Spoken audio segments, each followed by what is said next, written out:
Yes बेटा, सम number 87 जो हम पढ़ रहे थे अभी। इन दिस जो पॉइंट है, मेन पॉइंट है, सबसे पहले सिंपल पॉइंट्स दिए हुए हैं वो देख लेते हैं हम। इनको आपको ओपनिंग बैलेंस दिया हुआ है ₹4,24,000 का है ये। साथ साथ में यस नो बोलते रहना ताकि चल जाए पता कि आपको समझ आ रहा है। Unmute yourself. Yes sir. 424,000 profit दिया हुआ है। एक वो कह रहा है कि जो एप्रोप्रिएशंस हैं वो हैं आपके interest on capital at the rate 8% per annum. तो capital were 6 lakh, 5 lakh and 4 lakh.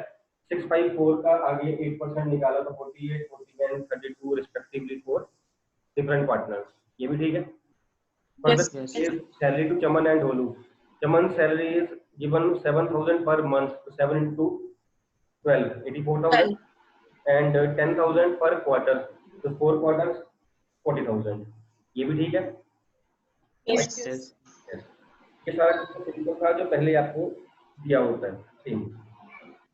Then he says Dholo's share of profit excluding interest on capital but including salary. ये पॉइंट है यहाँ पे जो काम का है। Excluding interest on capital but including salary is guaranteed at a minimum rupees 1,10,000 की। जो उसका प्रॉफिट है, गारंटीड अमाउंट है, that is 1,10,000 excluding interest on capital. इसके अलावा उसको इंटरेस्ट मिलना है but including salary, which mean कि सैलरी इंक्लूड करके उसका जो गारंटीड अमाउंट है वो 1,10,000 है। now which means Dholu's guaranteed profit is equal to 1,10,000। उसमें से हम सैलरी पहले दे चुके हैं rupees 40,000 minus 40,000। It means remaining amount what is left to be given is rupees 70,000। then we will check that whether his guarantee is okay or not। Guarantee को उसको मिल रहा है कि नहीं मिल रहा है, तो हम सैलरी नहीं बीच में ऐड करेंगे। उसने कहा है इंक्लूडिंग सैलरी, सैलरी तो पहले लगाई दी, या सैलरी इंक्लूड कर लो 110, तो 40 पहले दे दिया तब भी 70 रह रहा है। इट मींस 40 देने के बाद एक्स्ट्रा जो 70 उसको मिलना उसकी बात हो रही है। Granted profit is not 1,10,000 but it is 1,10,000 minus amount of salary, because वो इंक्लूडिंग है, उसे एक्सक्लूड करना है। Excluding interest on capital, interest उसको मिलना ही है, वो हमने कहीं नहीं ट्रीट किया, इंटरेस्ट मिलना ही मिलना है। सैलरी प्रॉफिट में इंक्लूडेड है 1,10,000 में, तो 110 माइनस सैलरी 40 किया तो 70 बच गया। Now we have to check with 70,000 rupees guarantee उसकी कंप्लीट हो रही है कि नहीं हो रही। यहाँ तक हमने किया सैलरी और इंटरेस्ट ऑन कैपिटल तक। जो डिविजिबल प्रॉफिट आया दैट वाज रुपीज 1,80,000, 1,80,000। और जब हमने 180,000 को रेशियो में डिस्ट्रीब्यूट किया, द रेशियो वाज 4:3। इसमें जब डिस्ट्रीब्यूट किया अमाउंट आपकी आ रही है 80, 40 एंड 60। सबसे पहले हम क्या करते होते हैं आपको पता है, सबसे पहले अवेलेबल प्रॉफिट्स को, डिविजिबल प्रॉफिट्स को उनकी प्रॉफिट रेशियो में डिस्ट्रीब्यूट कर लेते हैं सो एज टू फाइंड के ग्रेडेड पार्टनर की अमाउंट कंप्लीट हो रही है या नहीं हो रही है। तो हमने जब 180,000 को प्रॉफिट रेशियो जो गिवन है 4:3 में डिस्ट्रीब्यूट किया, it was 80,000, 40,000 and 60,000। Guaranteed amount Dholo की कितनी थी, पार्टनर की गारंटीड अमाउंट कितनी दी हुई है 70। 110 माइनस 40 70। यहाँ कितना मिल रहा है 60,000। 60,000। इट मींस गारंटीड अमाउंट नहीं पूरी हो रही है। अब वो पॉइंट आ रहा है और साथ में उसने सम में कह दिया and deficiency out of this will be borne by Asgar A, only A will bear the guaranteed deficiency. कितना कम पड़ रहा है 10,000 रुपया, वो ढोलू में ऐड करके असगर से माइनस कर देंगे। Asgar share will be 70,000, Dholu share again will be 70,000 and C's capital that is Chaman's capital will remain unaffected, क्योंकि डेफिशिएंसी को कोई बेयर नहीं कर रहा है, कोई उसका प्रॉफिट नहीं, कोई उसका लॉस नहीं। जितना उसको शेयर मिल रहा था सी को उतना ही मिलेगा आगे। डन। शिवांशी कहाँ मिस्टेक हुई थी बेटा? सर ये वाला पॉइंट नहीं पता था, एक्सक्लूडिंग इंटरेस्ट वाला। ठीक है, एक्सक्लूडिंग इंटरेस्ट मींस के इंटरेस्ट इसके अलावा देना है, इसका मतलब ये हो गया प्रॉफिट तो देना ही है, इंटरेस्ट भी देना है, इंटरेस्ट गिनना नहीं है प्रॉफिट में हमने। इंक्लूडिंग सैलरी मतलब कि जो गारंटीड अमाउंट दे रहे हैं वहां सैलरी भी है, तो ऐसे वाले केस में जो इंक्लूडिंग अमाउंट हो उसको माइनस करके फिर आपने गारंटीड अमाउंट निकाली, क्योंकि वो पहले दे चुके हैं 40,000। ठीक है। Okay sir. यस। ठीक है बेटा, और कोई पॉइंट? सर 91 21, 91 91, 91 मैंने करवाना है बेटा। इस सब में वो पॉइंट है जो हम कह रहे थे कि जो पार्टनर है, अभी तक तो क्या था, पार्टनर को गारंटी मिल रही है फर्म की साइड से या बाकी पार्टनर्स की साइड से, यहाँ पे उल्टा हो जाएगा। यहाँ पे जो गारंटी है वो पार्टनर देगा कि मैं आपके लिए इतने पैसे कमाऊंगा। ठीक है, इसकी जैसे एक इलस्ट्रेशन भी, इसका सम भी एक ही है, सिर्फ एक इसकी इलस्ट्रेशन भी है गारंटी वाले में।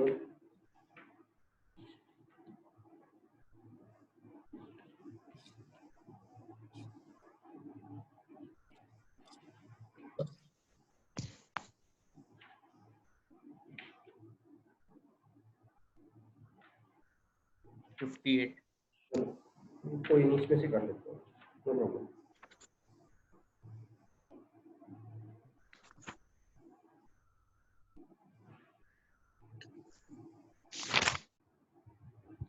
See question, again I am reading it. It says 3 chartered accountants A, B and C form a partnership, profit being shared in the ratio of 3 to 1, subject to the following: C's share of profit guaranteed to be not less than 15,000 rupees. This is a guarantee of profit given to a partner by the firm. जो topic हम पहले कर रहे हैं ये वही, ठीक है। सेकंड पॉइंट देखिए, यहाँ पे सेकंड पॉइंट जो है वो नया है। B gives a guarantee to the effect, B is a partner. He gives a guarantee to the effect that the gross fee earned by him for the firm shall be equal to his average gross fee of the preceding 5 years when he was carrying on profession alone, which on an average works out at rupees 25,000. B कहता है कि मैं firm के लिए इतना पैसा कमाऊंगा जितना पैसा मैं पिछले 5 साल में कमा रहा था जब मैं अकेला बिजनेस कर रहा था। पॉइंट इज क्लियर कि वो क्या कह रहा है, ठीक है। Which works out at ₹25। It means के सिंपल सी अगर हम बात करें, सिंपल सी बात, इसको हम टेक्निकली ना जाएं, तो बी गारंटी दे रहा है फर्म को कि मैं आपके लिए ₹25,000 अर्न करूंगा। बड़ी सिंपल सी बात। This is a guarantee given by a partner to the firm. हो गया ऑपोजिट। हमने इस टॉपिक की स्टार्टिंग में भी बात करी थी, एक होती है गारंटी गिवन बाय फर्म और पार्टनर्स टू अ पार्टनर, एक होती है guarantee given by a partner to the firm. यहाँ पे दोनों ही हैं। जो ए पॉइंट है सी वाला, that is guarantee given by other partners और firm to a partner. Point number B is guarantee given by partner to a firm. I hope till now I am clear, क्योंकि ये समझ आएगा तो next point समझ आना है, ठीक है। इसे उसकी जो एवरेज हमने वर्कआउट करी दैट वाज ₹25,000, विच मीन्स के बी फर्म के लिए 25,000 अर्न करेगा। अगर नहीं अर्न कर पाया तो बी से उतना लिया जाएगा। सपोज बी अर्न करता है ₹24,000, उसने कहा मैं 25 करूंगा, तो हम बी से बोलेंगे 1,000 रुपये लेके आओ भाई, अपना पहले 25 पूरा करो। और उसने 20 अर्न किया, उससे 5,000 लेंगे, इन केस उसका जो फीस है वो कम हो उससे, ठीक। Now next point, next paragraph, it says the profit for the first year of partnership are 75,000. ये पार्टनरशिप का ओपनिंग बैलेंस है प्रॉफिट का। The gross fee earned by B for the firm is 16,000। इसको अंडरलाइन कर लीजिए, ये point है यहाँ पे।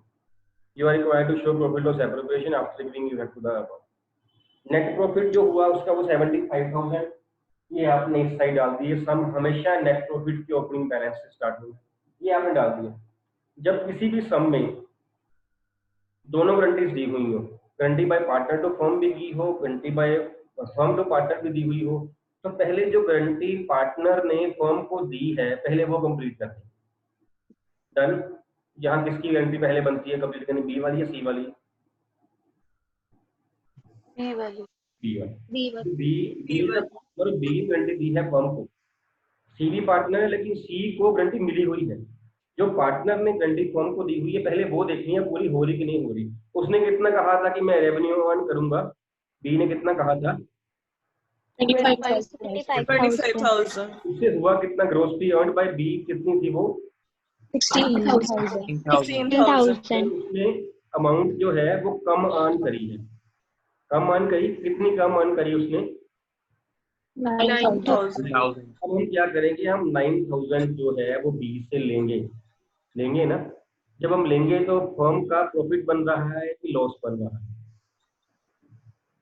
प्रॉफिट कम बन रही है, तो प्रॉफिट एंड लॉस एप्रोप्रिएशन में किस साइड पे आएगी, डेबिट साइड पे या क्रेडिट साइड पे? Credit credit side. ये डाल दिया, क्रेडिट ठीक है। ये 9 कहाँ से आया, 25 जो उसने प्रॉमिस किया था, माइनस 16 जो उसने एक्चुअल में अर्न किया, 9000 क्रेडिट साइड पे आएगा। इसकी एंट्री बन रही है, D is capital account debit to profit loss appropriation account, D is capital is being debited, capital कम हो रही है, profit loss appropriation is credited, profit हो रहा है। डन। ये लगाने के बाद 75,000 का प्रॉफिट था हमारा पहले पड़ा हुआ, 9,000 का हमने ओवर अर्न कर लिया 20 से, इट मींस प्रॉफिट हमारा हो गया 84,000। अब जो आपने प्रॉफिट को डिस्ट्रीब्यूट करना है वो आपने 84,000 को करना है, इसीलिए पार्टनर कैपिटल वाली जो गारंटी है वो पहले लगाई गई। पार्टनर की जो गारंटी है ना, guarantee given by partner to the firm, इसीलिए वो पहले लगाई गई है। 75 अर्न कर लिया था फर्म ने अपना, 9 20 लिया, 84,000 को हम 3:2:1 जो उनकी रेशियो उसमें अर्न करें, उसमें डिस्ट्रीब्यूट करेंगे। ये आपका ए का आ गया 42,000, बी का 28 और सी का 14। When we distributed 84 in 3 to 1, it comes at 42, 28 and 14. Then now we will check the guarantee given by firm to the partner. Who was the partner to whom the guarantee was given? C C. How much the guarantee was given? 15,000 उसे कितना मिल per रहा है? annum उसे कितना मिल रहा है? 14,000 1000 कम पड़ रहा है, उसका 1000 ऐड करके उसके 15 पूरे कर दीजिए। डन। अब जो ये डेफिशिएंसी है 1000 रुपीज की, सम में कहीं मेंशन किया है who will beer this? no नहीं mention, Sir, no. who will bear this? A and A B. and B All the remaining partners, जितने पार्टनर्स बचते हैं all the remaining. And ratio भी नहीं बताई, तो रेशियो कौन सी होगी? 3:2 म्यूचुअल रेशियो, उनकी प्रॉफिट रेशियो में जो आपस की म्यूचुअल रेशियो है। बट कीप इन माइंड वो 3/6, 2/6, 1/6 थी, अब 6 में लेना है, रेशियो 3/2 रहेगी, 3:2, 3/5, 2/5। इट मींस 1000 रुपीज का 3/5 ए विल बेयर 600 एंड 1000 का 2/5 बी विल बेयर 400। तो net amount payable to A is 41,400, B is 27,600 and C of course 15,000 guaranteed amount है, ठीक है। In net A is getting 41,400, in net B is getting 18,600 this amount minus this amount, ये उससे लेनी है ये उसको देनी है। In net निकाले B का 27,600 minus 9,000, 18,600 B is getting and C is getting 15,000. This is out of 75. Done? ठीक है। This was the topic when guarantee given by partner to the firm has to be carried out. I hope I am clear. Yes sir. Yes. Sir last point बताया वो दोबारा कौन सा बेटा? Sir 27,600 minus 9,000 जो कह रहे थे अभी। हाँ, नवजोत, उसको मिल कितना रहा है प्रॉफिट में से? यहाँ कितना मिल रहा है? 27,600 27,600। उससे फर्म ले कितना रही है? 9,000। 9,000 मतलब नेट में जो मिल रहा है मीन टू से out of 75,000 he is getting 27,600 minus 9,000, 18,600. Out of 84 he is getting 27,600, है ना। उसको इतना दे रहे हैं 27,600, उससे 9,000 हम ले रहे हैं, तो माइनस करके हम कितना दे रहे हैं एक्चुअली में हम 18,600 ही उसको पे कर रहे हैं बी इन नेट।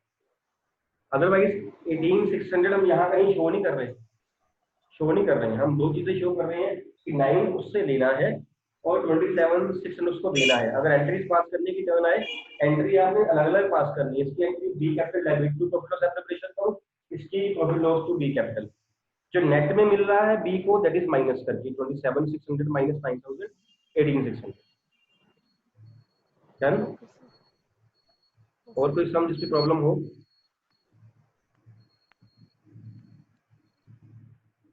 है कुछ सम बेटा? Sir, 85. 85 85 भी मेरे करवाने वाला है। यस, इसमें भी पॉइंट है। यस, देखिए बेटा, सम number 85 85th sum, he says A and B are in partnership, sharing profits and losses in the ratio of 3:2. They admit C, their manager, as a partner with effect from 1st April 2020 for 1/4 share of profits. C, while a manager was in receipt of a salary of rupees 27,000 per annum and a commission of 10% of net profit after charging such salary and commission. Underline the word after there. 10% of net profit after charging such salary and commission. ये point वही है जो हमने इस chapter में भी किया हुआ है, 11th में भी किया हुआ है, जर्नल में, फाइनल अकाउंट्स में, हर जगह पे है। In terms of the partnership deed, any excess amount which he will be entitled to receive as a partner over the amount which he would have been due to him if he continued to be the manager will be borne by A. Difference जो है, जो deficiency है, it means that will be borne by A. Profit for the year 31st March 2020 was rupees 2,25,000. Prepare profit loss appropriation. He says A and B पुराने partner से उन्होंने C को as a partner admit कर लिया। C जो कि पहले firm में मैनेजर था, उसको एज अ पार्टनर ले लिया। C as a manager was getting salary and commission and of course C will be getting profit in case he is made a partner. Fine. If suppose an deficiency is there because C is being admitted as a partner in place of manager, तो अगर वो उसका share जो है बढ़ जाता है and deficiency arising out of that will be personally borne by A. यहाँ तक भी क्लियर है? ठीक है। फर्स्ट ऑफ ऑल हम ये देखें कि C को एज अ मैनेजर कितना मिल रहा था and what is the amount which C will be getting as a partner, so that we will be able to find the deficiency, जो कि हम C में ऐड कर देंगे, A से माइनस कर देंगे। इट मींस B का share will remain unaffected. Is the question clear? Should I proceed? Fine. Yes, sir. So C, Yes, sir. yeah, C as a manager was getting salary of rupees 27,000 per annum. 27,000. Fine. And a commission of 10% on net profits after charging salary and such commission. Profit was 2,25,000. दिया हुआ somewhere. After salary commission, this is after salary when salary has been deducted. After commission is 10/100 plus R, 10/110 हो गया। ये भी clear है? After salary हो गया, ये आफ्टर कमीशन हो गया 100 प्लस 10 करके, देन R/100 प्लस आर, ये आपका 18,000। It means C as a manager was getting rupees 45,000। Clear? Now C as a partner, C when C will be a partner he will not be getting salary and commission. एक चीज मिलेगी उसको, या salary commission मिलेगी या उसको profit मिलेगा। ठीक है। तो जब वो मैनेजर था सैलरी कमीशन ले रहा था, अब जब वो पार्टनर बनेगा तो सिंपल 2,25,000 का उसका शेयर जो दिया हुआ है 1/4 वो लेगा। ऐसे ही है, which is rupees 56,250। Done. Deficiency बन गई, बन रही है। he was getting 45,000, now he will be getting 56,250। efficiency is 11,250, which will be borne by whom? A. Fine. Now coming to profit loss, because ये कैलकुलेशन आपकी होगी उसके बाद ये कुछ भी नहीं। Opening balance 225,000। अब 225,000 में से पहले उसको 45 दे दीजिए। Profit total was 2,25,000 minus 45,000 given to C. Profit कितना बच गया? 180। और ये 180 किसका है? A और B का। इसको A और B में डिस्ट्रीब्यूट कर दीजिए उनकी प्रॉफिट रेशियो में, which is 3:2। When 180 is distributed in 3:2 ratio, A का प्रॉफिट आ गया 1,08,000 और B का आ गया 72,000। तो A का 108, B का 72 और C का 45 तो लिख ही दिया हमने पहले। डन। इसके बाद चेक करो C की डेफिशिएंसी तो नहीं है, तो हमने पहले देखा कि वो है। जितनी डेफिशिएंसी थी 11 to 50, इसको C में ऐड कर दीजिए और A से माइनस कर दीजिए, because A is personally wearing that deficiency. Minus 11 to 50 from A plus 11 to 50 from in C, तो ये इसका चेंज हो जाएगा। B the share will remain uneffective. ठीक है, करिए इसको, कर लीजिए।